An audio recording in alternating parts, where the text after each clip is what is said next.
sobre todo en dos cosas que el Señor me ha puesto con este texto. Lo que pasa que he querido leer desde el 22 porque, y yo os recomendaríais, esto es al final ya del Sermón del Monte, cuando Él ha dado, empezando por la bienaventuranza, lo que se considera como si fuera la constitución del cristiano, ¿no? Porque son los fundamentos de la doctrina de nuestro Señor Jesucristo. Ahí te habla del matrimonio, del amor a los enemigos, de la oración, de un montón de cosas. Y termina diciendo que muchos en aquel día, dice, me dirán, Señor, Señor, profetizamos en tu nombre, echamos fuera demonios. Es decir, van a intentar decirle al Señor, mira todas las cosas que hemos hecho, etc. Y el Señor les va a decir, nunca os conocí, apartaos de mí. Es algo fuerte a primera vista. Y luego es cuando entra en lo que yo quiero ver hoy, porque el contexto en este caso también es importante, porque cuando dice cualquiera pues que me oye estas palabras y las hace, le compararé a, es decir, hace una comparación, dice el Señor, hay como un paralelo entre un hombre prudente que construye su casa en la roca o un hombre imprudente que construye su casa en la arena. Y en este caso concreto, si te fijas, como dice, se refiere a la casa puede ser la misma en un lado que en otro, pero la diferencia, según el texto, la marca cuál es su fundamento, la base sobre la que se apoya. A mí me hace gracia hoy en día, esta mañana me parece que era mi mujer la que me decía, dice, hay que ver, yo me maravillo de los islamistas porque ellos no fallan a la hora de orar y están ahí todos los días a su hora, oran y tal. Dice, ¿cuánto tendríamos que aprender de ellos? Dice, están equivocados, pero en esto son fieles. Y bueno, yo muchas veces, a mí me han criticado, pero yo al contrario, yo me siento orgulloso de ser fundamentalista. Ahora explicaré por qué. Porque cuando un fundamento deja de ser fundamento, ¿me entiende? O no es el fundamento adecuado. Fundamento, de ahí viene la palabra fundamentalista, es decir, normalmente se entiende como fanático. Pero vamos a ver, tomemos el ejemplo de nuestro Señor Jesús. Jesús era un fanático. No, es lo que la mayoría piensa. Y si yo te dijera que, según qué cosas, porque hay un momento en el que le dice, ¿alguno de vosotros se quiere ir más? Porque yo no voy a cambiar. El fundamento sobre el que yo estoy no lo voy a cambiar. Si lo que pretendéis es cambiarme a mí para que yo me amolde a lo que vosotros queréis, no, yo no voy a cambiar. Entonces, aquí hay que aprender a distinguir cosas.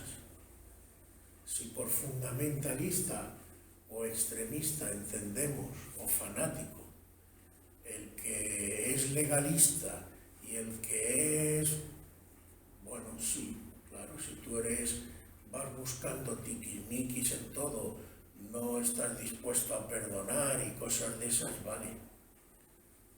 Pero hay cosas que son inamovibles porque son fundamento. Yo en esta casa, en este bloque, pero si quiero puedo coger y esta pared quitarla como la pusimos en su día, o cambiar la decoración, pero que no se nos ocurra quitar esta columna, porque esto está sujetando la parte de arriba. Entonces hay cosas que no se pueden cambiar. Y lo que ocurre, y es lo que dice el Señor aquí, y está hablando de eso, de los fundamentos, sobre lo que se apoya. Por eso he recalcado que aquí no te dice, por ejemplo, imaginemos que la casa en la roca es la misma casa que en el otro lado. Imaginemos que lo que es la casa está bien hecha. Solamente que esa casa en un sitio está en roca y en otro sitio está en arena. Es decir, lo que sostiene la casa, sobre lo que se aguanta la casa, son cosas distintas. ¿Vale? Lo pongo así porque lo pongo aposta. No es que el texto quiera decir eso, porque las casas pueden también ser distintas y la casa... Pero aquí se está refiriendo, fijaos si leemos como dice literalmente, dice, cualquiera pues que me oye estas palabras y las hace, le compararé a un hombre prudente que edificó su casa sobre la roca. Dice, descendió lluvia, vinieron ríos, soplaron vientos, golpearon contra aquella casa y no cayó. ¿Por qué? Porque la casa era de material especial. No, no dice eso. Dice, porque estaba fundada sobre la roca. Pero cualquiera que me oye estas palabras y no las hace, le compararé a un hombre insensato que edificó su casa sobre la arena. Descendió lluvia, vinieron ríos, soplaron viento, dieron con un pedú contra aquella casa y cayó, y fue grande su ruina. La casa cayó. No dice que la casa se destruyó, sino que la casa cayó. ¿Por qué? Porque estaba sobre la arena. Bueno, cuando terminó Jesús. Entonces, vuelvo a decir, aquí el Señor está señalando a los fundamentos. ¿Qué pasa con nuestras vidas y no solo con nuestras vidas? ¿Qué pasa con las congregaciones? ¿Sobre qué nos fundamentamos? Porque fijaos que en los dos casos además da un orden que mantiene el orden. Dice, primero desciende lluvia, después vienen ríos y después soplan vientos. No dice sopla viento, vienen ríos y luego la lluvia. No. Y el orden está muy bien puesto, es lo que yo me fijé esta tarde y el Señor me mostró algo. A veces decimos, ¿por qué Dios permite ciertas cosas en nuestra vida? Porque a lo mejor Dios está probando tus cimientos. Es muy fácil, por ejemplo, vamos ya a lo directo. Es muy fácil decir, yo tengo fe, confío en Dios y me mantengo en su palabra, pero viene un bichito de nada y la gente se echa a temblar. Y podemos decir, bueno, como ha dicho Estrella antes, todavía que le pasa a la gente del mundo, pero se supone que los cristianos decimos que tenemos fe y confianza en Dios. ¿Qué pasa? ¿Cómo están tus bases? ¿Cuál es tu fundamento? ¿Qué te sostiene a ti y qué sostiene también a una congregación? ¿Sobre qué te apoyas? Porque ¿sabes qué pasa? ¿Por qué dice este orden? Imagínate, vamos primero a la casa sobre la arena.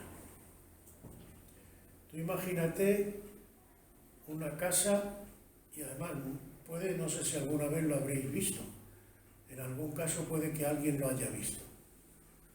¿Os acordáis aquí cuando hubo un temporal y llegó, se comió toda la arena y llegó el agua a lo que era el paseo marítimo, que luego tuvieron que rellenar de arena.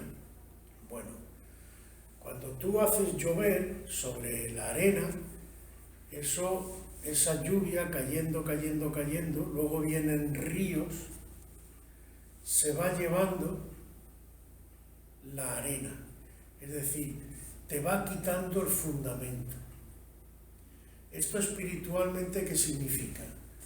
Cuando tú dices que crees algo, por ejemplo, que tienes fe en Cristo, pero a lo largo del tiempo va cayendo ahí una lluvia, van viniendo riachuelos que se te van minando tu fe, van llevándose lo que tú se supone sobre lo que tú te sustentas.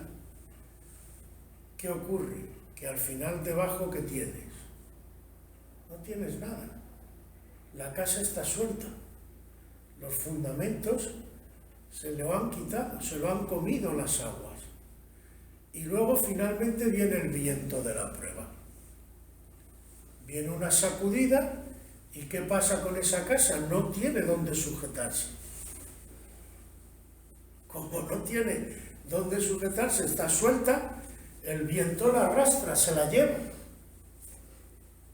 También ha pasado, no sé si habéis visto, últimamente ha pasado en varios sitios. Yo he visto, ahora no se me viene a la memoria, no sé si el último que vi fue en Australia, creo, o Nueva Zelanda, en Inglaterra creo que fue.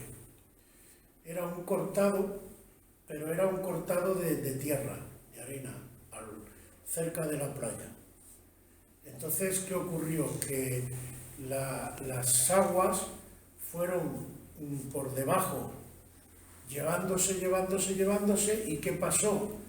Que cedió el terreno y las casas cayeron. Muchas cayeron, otras se quedaron medio colgando.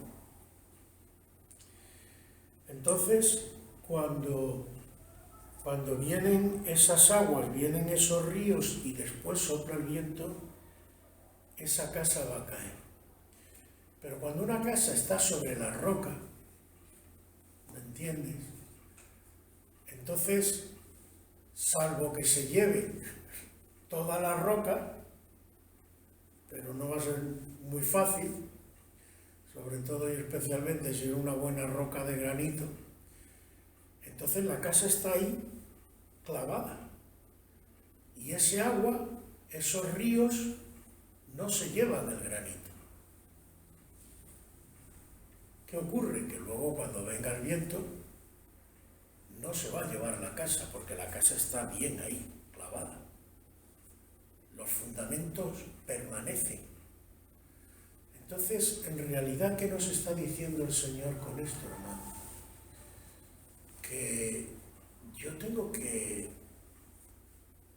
saber muy bien y discernir y buscar al Señor, porque Dios mismo va a permitir que nuestros fundamentos, es decir, que aquello sobre lo que nosotros nos apoyamos y creemos que a lo mejor es muy seguro, a lo mejor no es tan seguro. Estos que, por eso he querido leer desde el 22, estos creían que solamente por el hecho de ir a la iglesia y de haber tenido lo que ellos llamaban un ministerio. El otro día me llamó la atención, no sé si lo habéis visto, el vídeo que puso Isaías en el canal, que yo no le había dicho nada, me llamó la atención porque además coincidía con el texto que yo tenía preparado. Y bueno, si el Señor te lo ha puesto, ponlo, sí, porque me llamó la atención porque además él está recién llegado. Digo, pero bueno, a lo mejor el Señor quiere utilizarte para algo.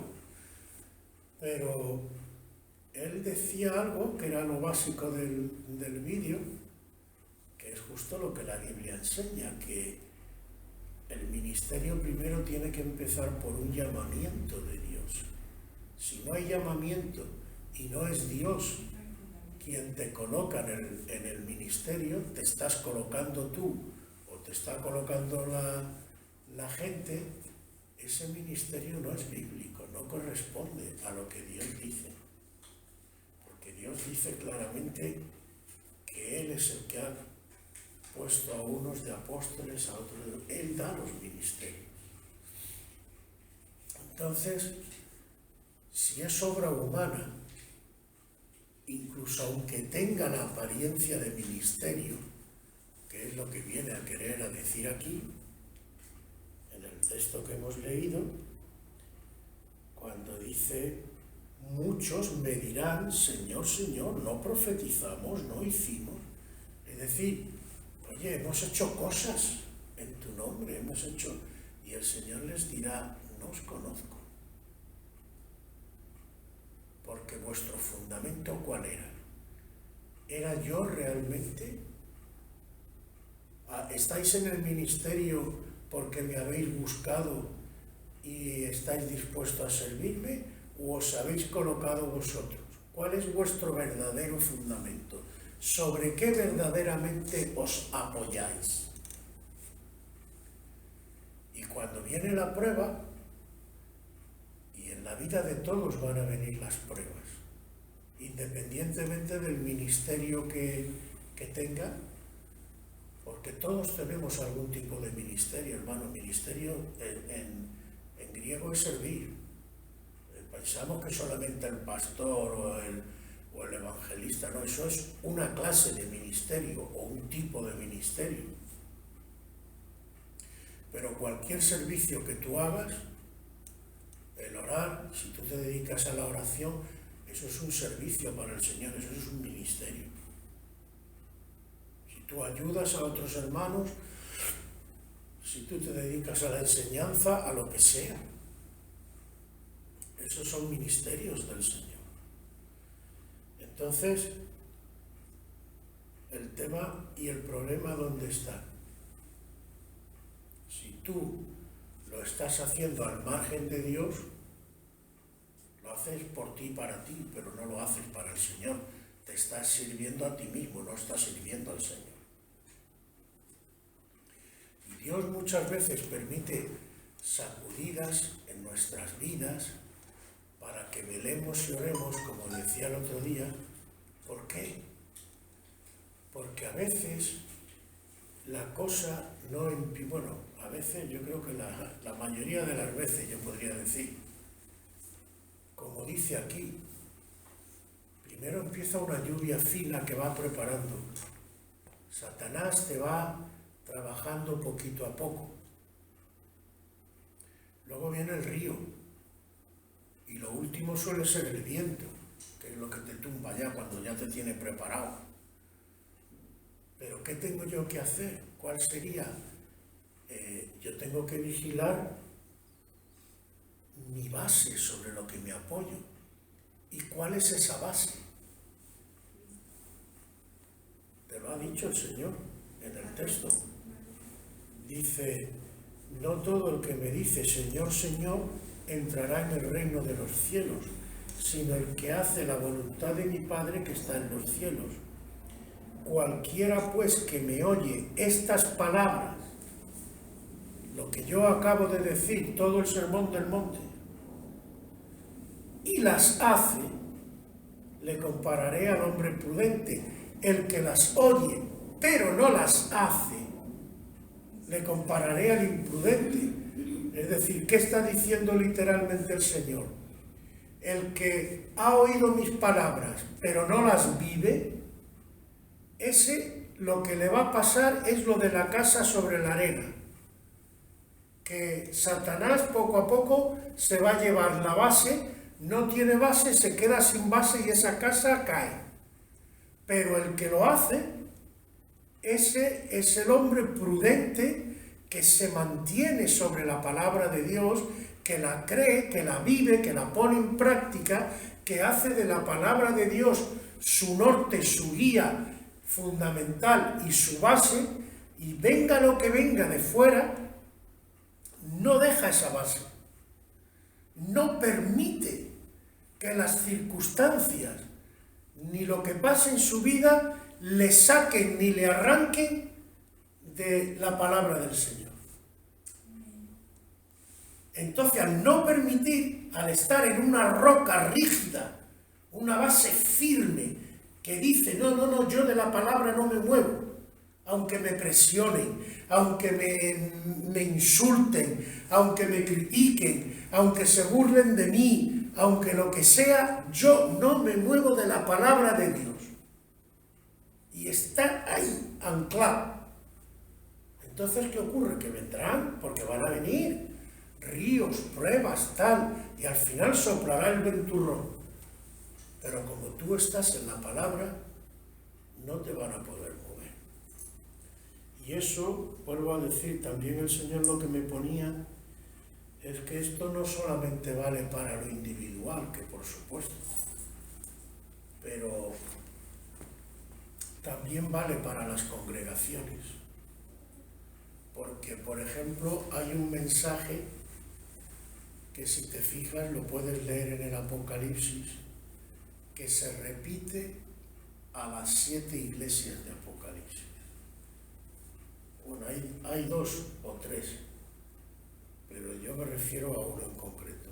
El primero que es para toda es: el que tenga oídos, que oiga lo que el Espíritu dice.